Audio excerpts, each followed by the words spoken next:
In today's video, I'm going to teach you how to add custom CSS in Squarespace.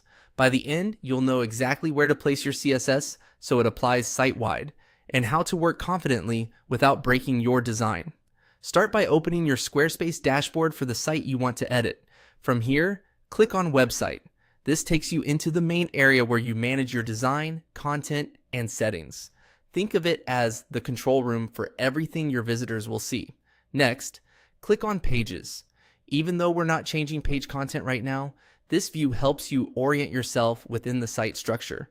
It's a good checkpoint to confirm you're working on the correct website and to note any specific pages you might want to visually check after applying your styles. Now, click on Custom Code. This is the section Squarespace provides for adding code that extends your site beyond the built-in design options. It's designed for advanced tweaks, so it's important to keep your additions organized and minimal.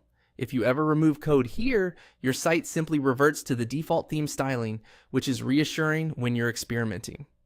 From there, click on Custom CSS. This is the dedicated place for your style sheet updates. Anything you add here will load across your entire site, so you don't need to repeat the same rules on multiple pages. You'll also see an instant preview as you type, which makes it easy to validate your changes without publishing elsewhere. Finally, add your custom CSS. For example, you might increase heading sizes with something like H1, font size 48px, or adjust buttons with SQs, block button element, gloss border radius 6px.